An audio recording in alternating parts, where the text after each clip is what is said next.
Go. All right, hopefully as to no surprise, Lab 19 is hash tables with open addressing. So we're going to continue our study of hash tables, and we're going to implement a hash table but with open addressing. You're free to choose which open addressing routine to use, aka linear, quadratic, or double hash. Choose linear, it's simpler. You just said don't use that one though. No, Because it's slow. It is slow. You only said the more complex one was technically faster. No, I said the more complex one is faster, But but you it's don't more care if it's complex. fast. I care if it's up to a certain performance metric, which linear is going to give you. But if you're trying to compete against other people in the world about the best hash table implementation, do not choose linear. You will lose terribly. It won't even be funny. I think it'll be pretty funny. No, it'll just be depressing. It'll is be what sad. It'll be flat out depressing. All right, so implement hash table like last time. But this time you have to have a load factor, insert, remove, and get. If the value is not found in the hash table, return a value using the default constructor or whatever v was. Warning, the load factor function must work properly for you to pass any tests. So make sure that's working. So, hash table, but this time we give you a size and a load factor. So the load factor is going to be set on the construction of the hash table. It is a float. There isn't really any other way for me to go about it unless you want me to start storing rational numbers. Right. So we're going to just stick with a float for now. Deconstructor inserting is the same. Hey, we have print. We can remove.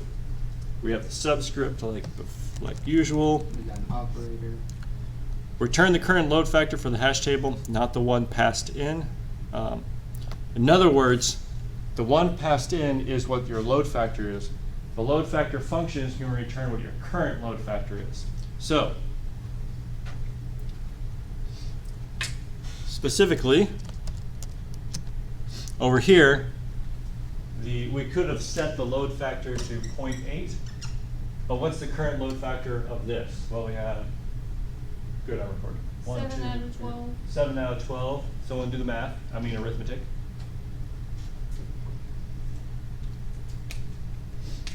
Yeah, it's a little over 50%. I don't know the exact number. 58. Wouldn't it be more, is it really 5.8, not like 5.725 or something? 583. 5.833. Okay, there we go. All right, so the actual load factor is that.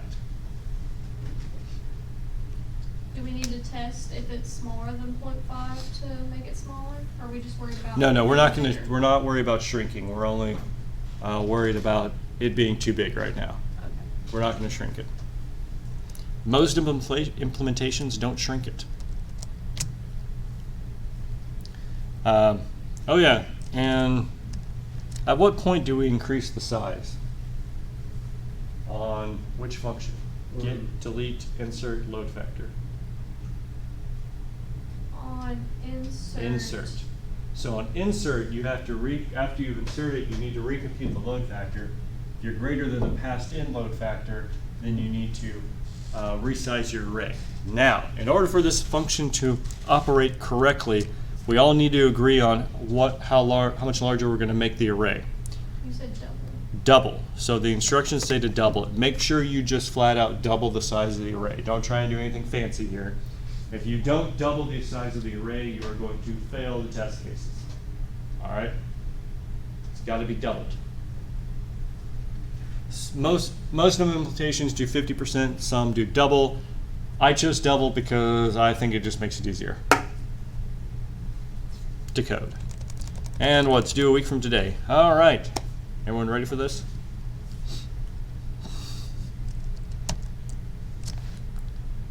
How do you make it full screen? You increase the size of your window. I'm gonna hit the full screen thing in the corner. Do you see these dots? Yes. Then it's not you, it's someone else. Okay. See, I'm on the sandbox, but mine doesn't look like that. Do you have these dots?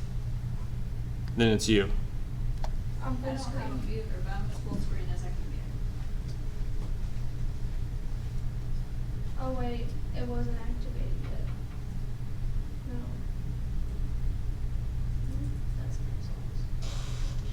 Yeah, you're definitely not in mine. Nested? You're nested? Get out of T-Max. I would do that. Hit exit, hit enter.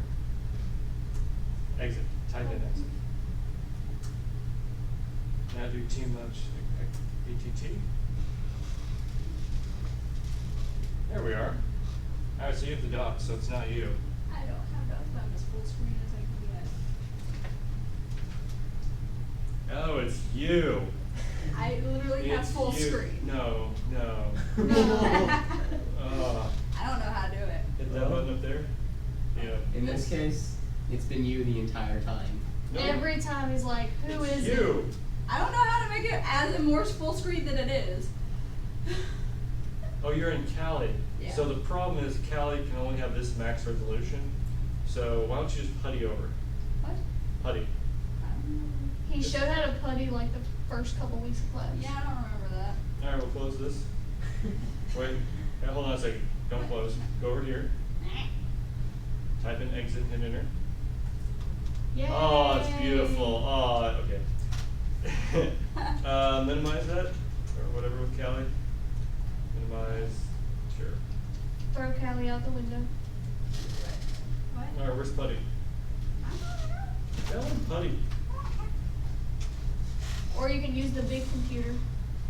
No. All semester you've been having this I have issue. not logged in the whole time. I'm sorry. Did someone get out of T-Mux? Yeah, I kicked all of us out. Oh, I did. Alright, well, let's try that again. Oh, it's still not full screen.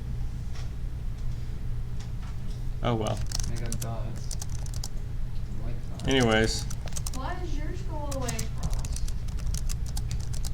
Okay, so let's go and get started.